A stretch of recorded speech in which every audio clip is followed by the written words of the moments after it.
From Heart to Hanger is where fashion tales come alive. Dive into the personal stories of people from the fashion world, designers, style lovers, and fashion influencers. Discover how life experiences shape our style through everyday conversations, explore fashion trends, and embark on a self-discovery journey to find your own style. Be part of a lively community where sharing the love for fashion is the everyday style. It's your backstage pass to the playful, fashion-filled journey from the heart to the hanger. It's more than just about clothes.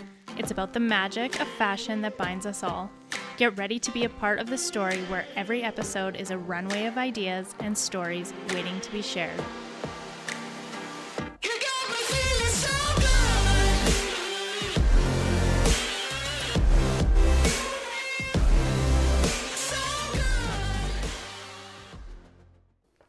Welcome, fashion lovers. I'm Britt Smith, and alongside me is Paige Andreas. How's it going?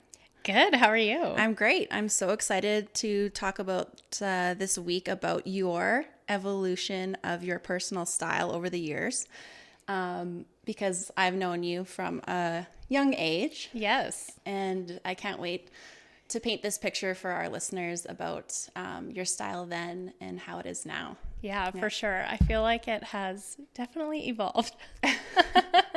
I mean, I feel like that always happens. I know. At the time, you're like, wow, I look amazing. Yeah. And then you look back and you go, dear Lord, what was I thinking? I know. It's all great, though. Yes. So let's talk about this journey of your style evolution and how your personal style has evolved from your teenage years to now.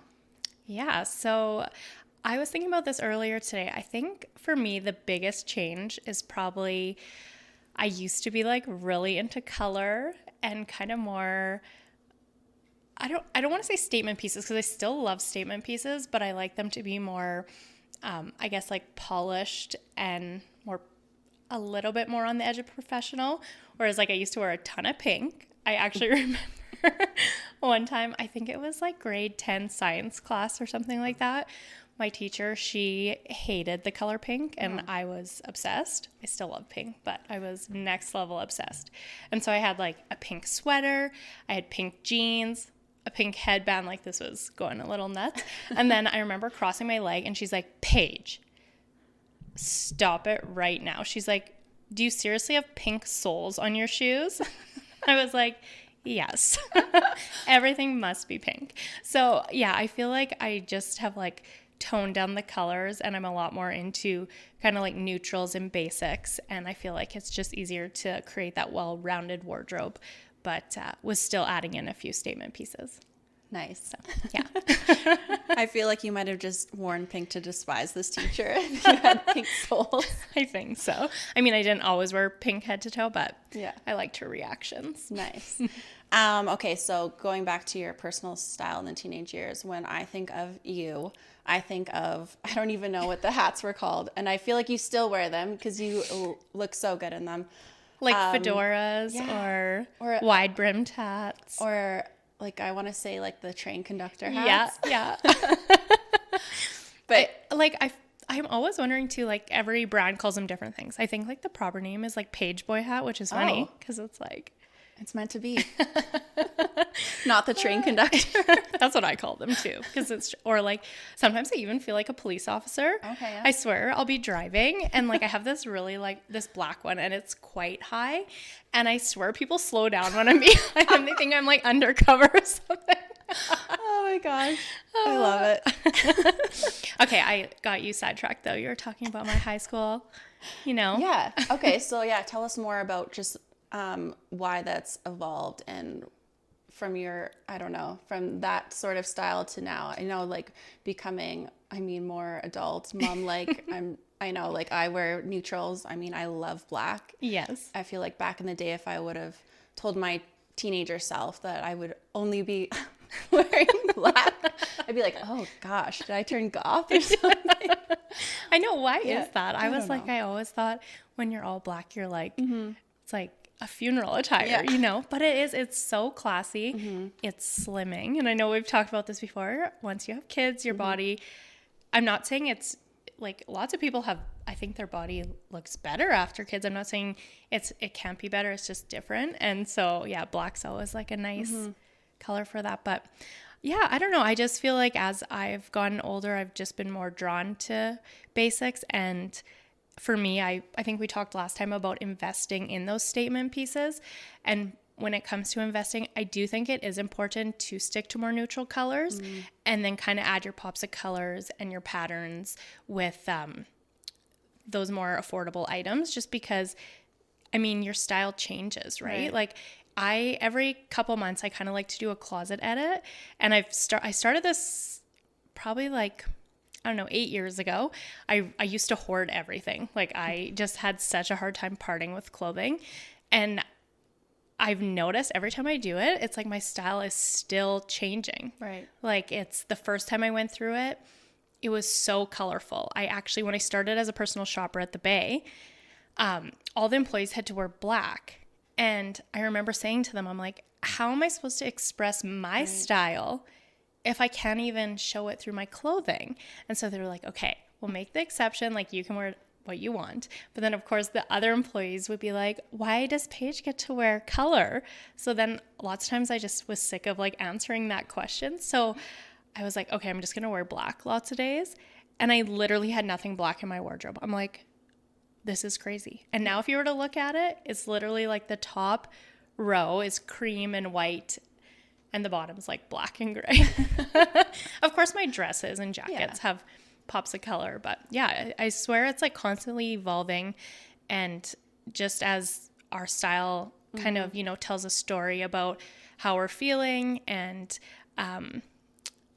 it just kind of, it's a reflection of yourself. I feel like as we grow and evolve, so does our style. Yeah, that's so true. Yeah. I love that advice about investing in more neutral tones, and then using the pops of color, maybe not spend so much on that stuff, because there's even like times in the year, months where I feel like being bright and bold, and then other times you just kind of feel like being cozy and more neutral, understated.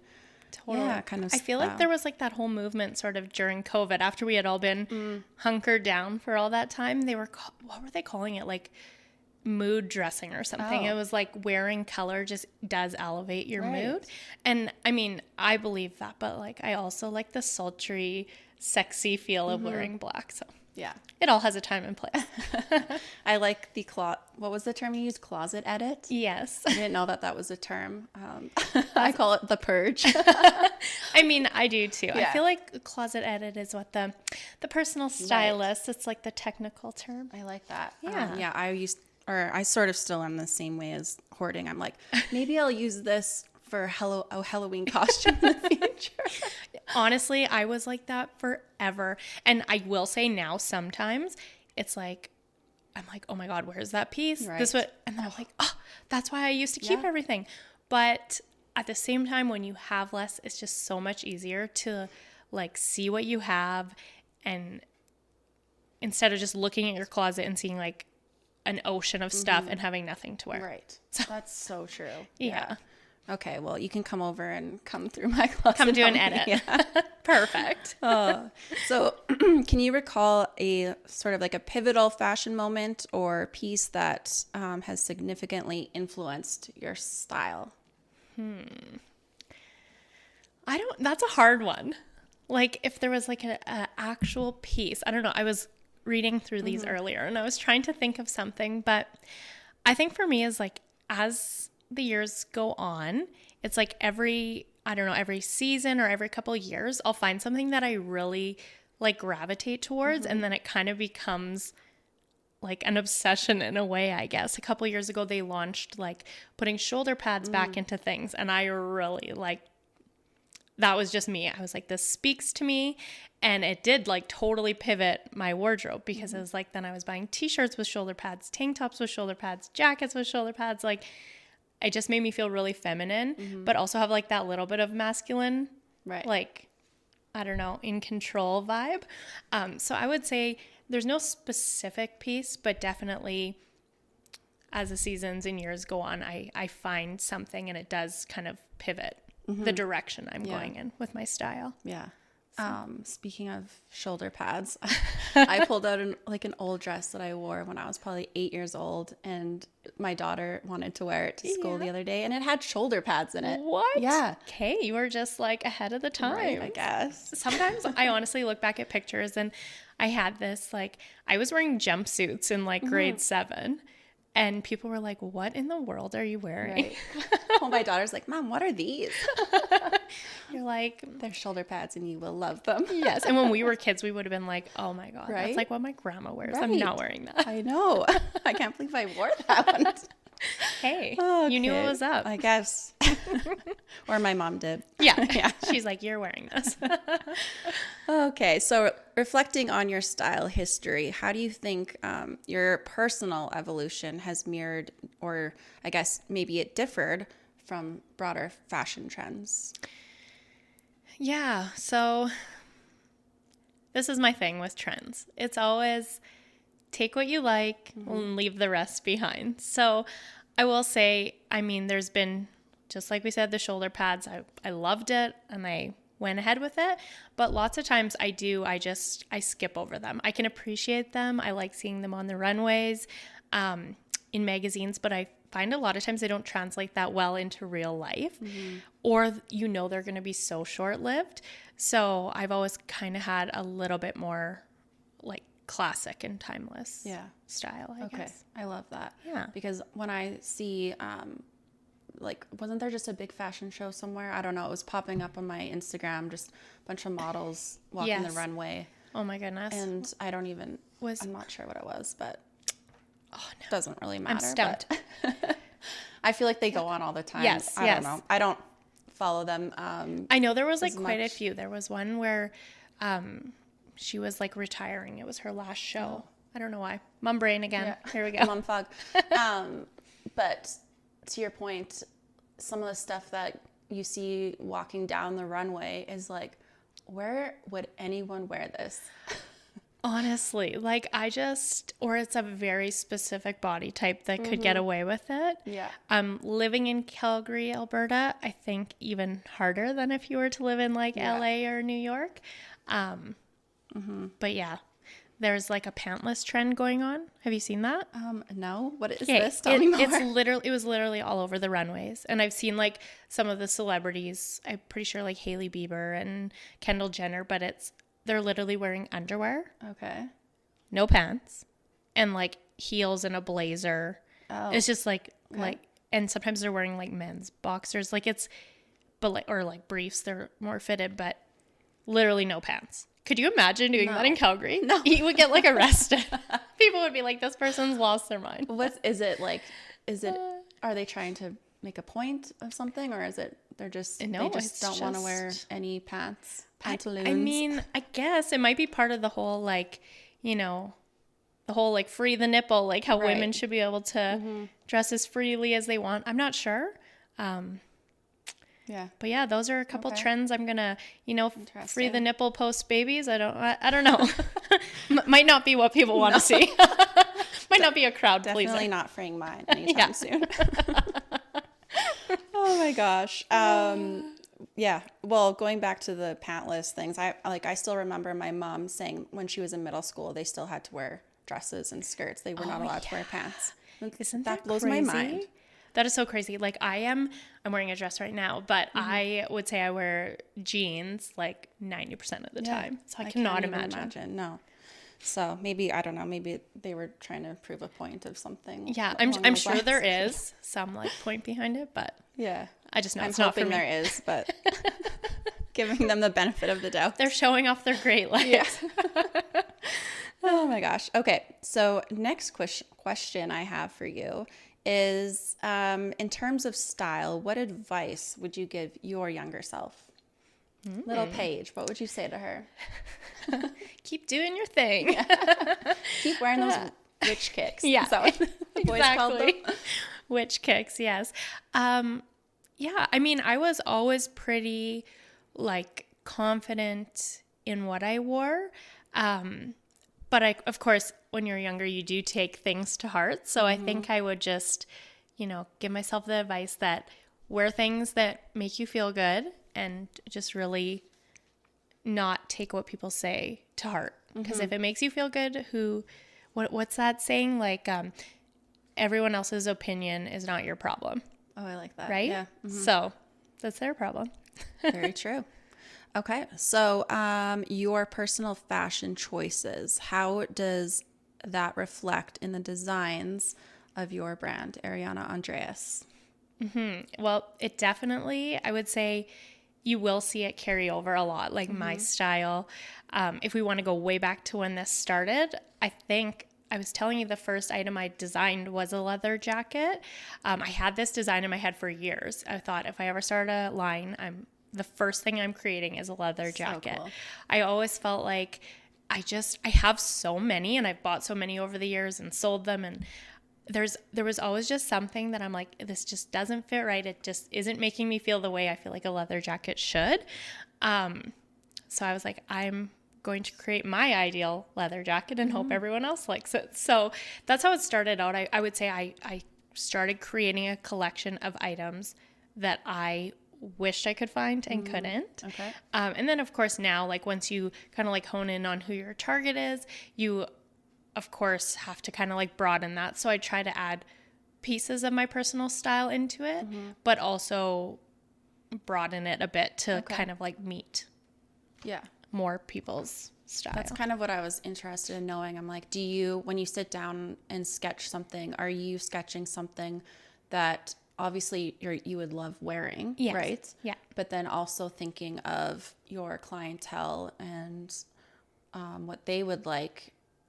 So you have both of them in mind. Yes. You and the clients. Yes. But then where does the fashion trend, does that ever come into your brain when you're doing that? Or you just stick to what you love? Does that kind of influence you as well? Yeah. I mean, I find like to this day now doing this for the last 2 years, building the collection is still like one of my biggest challenges because it's like my brain goes like in a million different directions all at once. Like I'm like, okay, I want to go this way. And then I'm like, oh, but I did really like this trend. Okay, how can I add this in, but keep it like timeless? Or yes, I know I really love this, but with my background in retail and working as a personal stylist, I know like 80% of the population prefers something more plain. So it's like I'm really racking my brain, and I usually like start with a style, but it gets like changed several times before it's done. But yeah, I've definitely created pieces that I love, but I know that I would never wear because they won't suit my body. Oh, okay. So I try to obviously make as many items like as I can that I can wear, but if I try to keep different body types in mind too. And so like different silhouettes. Yeah. And I feel like the fabric you use also complements a lot of body types. It's 100%. very inclusive that way. Yes. Like even last night when I was putting together our outfits, I was trying on like all the items that were in size small, and I personally like was shocked by how like forgiving they were. Like I could tell that it wasn't my size, but I was like, I could make this work. Right. You know? Yeah. So that's good, I feel like. Yeah. Give some room to play around. Okay, I might be going off topic, but when you're picking sizes for like your line, how do you do that? Because I do not like when brands totally like size down on everything. So I'm like, okay, so I'm a large in this brand and then a medium in this, small in this. Like, Oh so my how goodness. do you do that? Okay. Why is there such a difference in that with brands? This is literally my biggest pet peeve too. And I think it will always kind of be like a ongoing mission that I'm on. But I want to try to make it like as close to, if you were thinking of like a traditional small, a traditional medium. Like I know that's kind of hard to explain, but you know how usually people say like, what size are you? And you would be like, well, I'm usually a small. Yeah.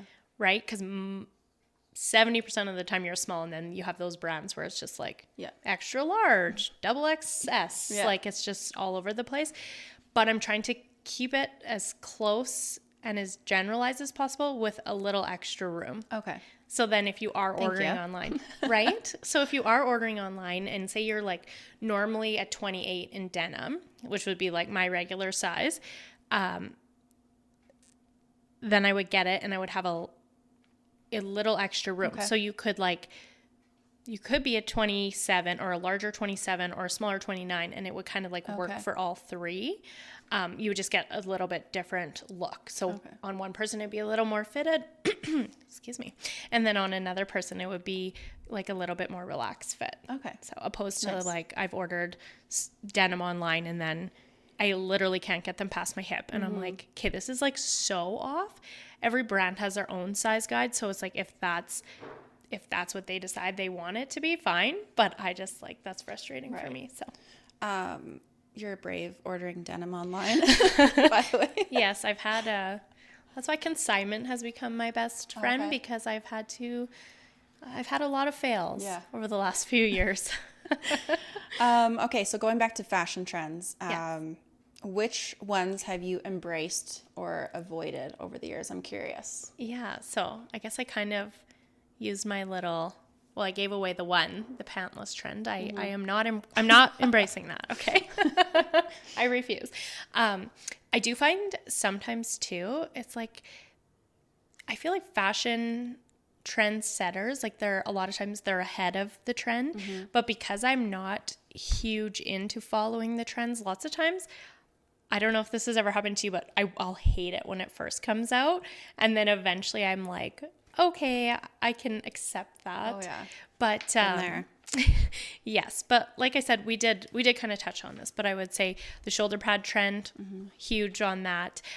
Back in the day when there was like the chunky belt that you'd wear, like over top of your shirt, I was like obsessed with that. I had every color, every size. Yeah. Like, I'm thinking like the big circles. Oh like yeah, I had a big red square one and then knee-high red leather boots. Yeah. Yeah. I think I wore it to the bar when I turned 18. Love it. I literally thought it was fire. It was the best outfit ever. I'm sure you looked great. Oh my goodness. I mean, it was a pretty good outfit, I think, for like a small town gal. Yeah. But yeah, so there's and the other one that have never been huge on, but I like the look of it on other people is like the oversized like head to toe. Okay. Like it's like, I mean, you often see like the off-duty model look, sort of. Yeah. You see like your Hailey Biebers and them pulling that off. But I just feel like for my body shape, I prefer to wear things that are a little more fitted or like have proportion. So if I'm wearing an oversized top, I like a tighter bottom. Yeah. If I'm wearing a wide leg pant, I like a tighter top. So just like proportion. I'm totally with you on that because I feel like people that are wearing the baggy from head to toe, they're super obviously thin and skinny, and I feel like if I tried to do that, I would just look like I'm frumpy, and that's what I feel. Or that's how I would feel anyways. Right? Yeah. That's how I feel too. And it's like, it has to be done a certain way for sure. But those are just some I can think of. Oh, and like hats. I do want to bring that up because like you're saying, I've always been a hat girl. And I do remember I went through this little phase where I almost was embarrassed to wear them here because nobody like really wore hats. So every time I went on vacation, I'd buy like so many hats, I'd wear them the whole time, and then I'd come back and they'd sit in my closet. And finally I was like, that's it. I'm just going to wear them here. And you feel a little bit weird when you first start wearing them, but now they're like a part of me. And I swear the last couple of years, hats have become so big. Yeah. It's like, and so I love that because. Would you ever design hats? Yeah, I definitely like, I mean, if we're going to go like way out on a dream, I want like shoes, hats, fragrance. Like I want to do it all. So fun. Yeah, we'll see. Okay. So your current style, how does that embody the ARIANNA ANDREAS brand? Yeah, I would say so. Like the whole thing always goes back to feeling your best in your clothing and how does your clothes make you feel. So for myself, it's like I really believe in the look good, feel good. So when I'm picking out my own outfits, I have to like, I don't care if this is the current style or like if people say whatever, those jeans are not in style anymore. If it makes me feel great, I feel like then that is what I'm going to wear. Right. So I feel like that definitely reflects into my brand as well when I'm creating items. It's what's going to look best on a variety of female bodies and what's going to make them feel the best in their own skin. Okay. Was there any time when you were experimenting with your style, personal style? Did it ever lead to a breakthrough? Maybe when you were in the design phase of your collection? You know what? I don't know if I've experimented too crazily. Is that a word? Yeah, I think so. We'll go with it. With Crazily. clothes. I've definitely experimented with my style through hairstyles. Like, let's take a trip down memory lane of hair school. That's disturbing. Definitely tried every color, every style. But yeah, with clothing, like I said, I like to keep it a little more safe, and just really like feminine. Yeah.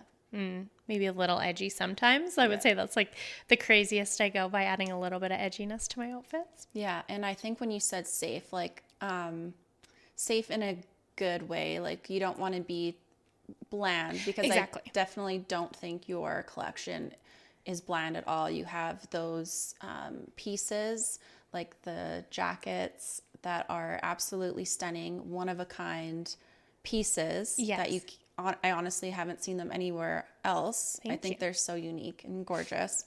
And then you have, like the knitwear and stuff that's It's like elevated. yeah. Right? So that's kind of, when we were trying to think of like taglines before, we kind of had like the elevated everyday essentials. So it's like you can wear them morning to night, you can dress them up, dress them down.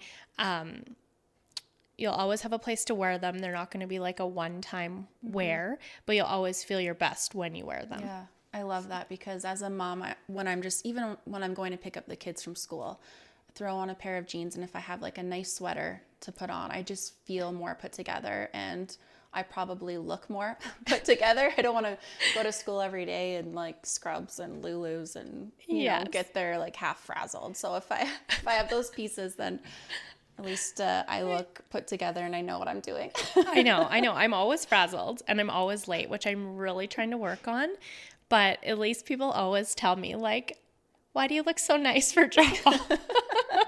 So I'm like, well, what do they say? I'd rather, what is that saying? Something like, I'd rather be late and look good than on time and be haggard, right? Or something. Yeah. So I don't know. I just feel like, yeah, your line and collection does just that. And that's really nice, because they don't have to be these crazy pieces that are, you know, really, really trendy. They're just so gorgeous. And like you said, elevated. I don't want to use the word safe, but they are like just everyday wears that you can feel good in and look good in. Yes. I'm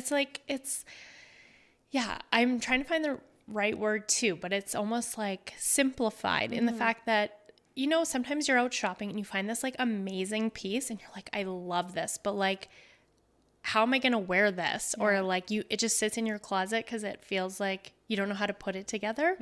I feel like I really try to make it so that it's easy to get dressed in the morning based off the items that are in the collection.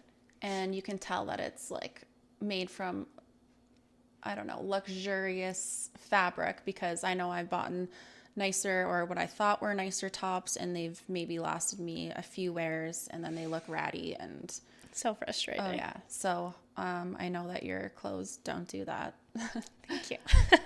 Because I've had the privilege of wearing them. Yes. So I am I'm telling the truth here, people. That, yes. Your clothes. I mean, I think we talked about this last time. This sweater, like this and the cashmere one, it's getting a little ridiculous. I need to get it in more colors because it's just such a go-to for me. It's so easy to style. So let's maybe start to wrap things up here. Is there anything else you want to add about this evolution of your personal style and how it's shaped your collection? You know what? I think just, like I said, just wear what you love, wear what makes you feel good.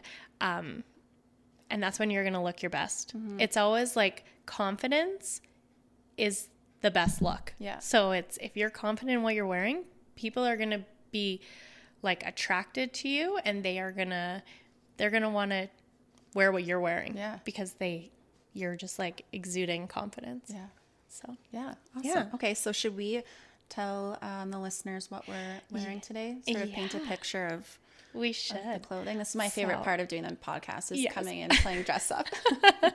So Britt is wearing like one of my favorite pieces. I feel like it's so like feminine and elegant and easy to dress up, but right now we just have it paired with denim, and it's just like such a great everyday look as well. Yeah. So she's wearing the Ellie bodysuit, and it is a wool, the base is wool with silk sheer sleeves.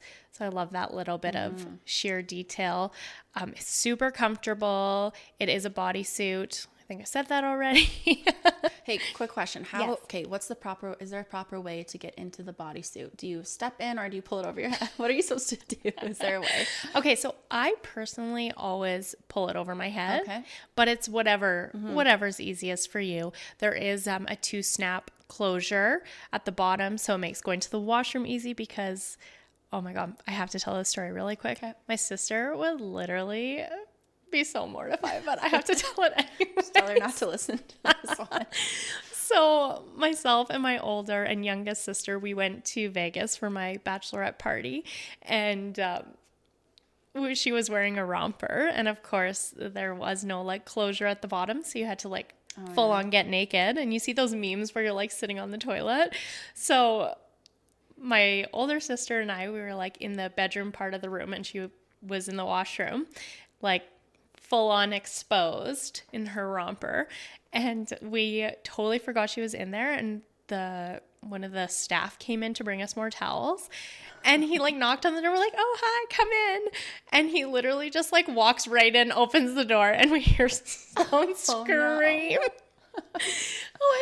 Like so loud, and I was like, okay, this is why we make clothes where you don't have to get like completely naked to go to the washroom. Because I feel like that would have saved some dignity if she at least had a top on.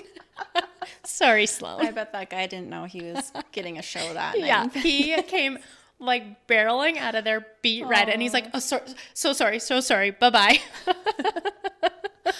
Oh my gosh. So, okay, back to describing. Back to the snaps, though, when I was putting this on, they are easy to get on, because I know I've had bodysuits that are I'm like struggling to like pull it down enough to like see where the snaps are and like get them snapped in. So easy. Good.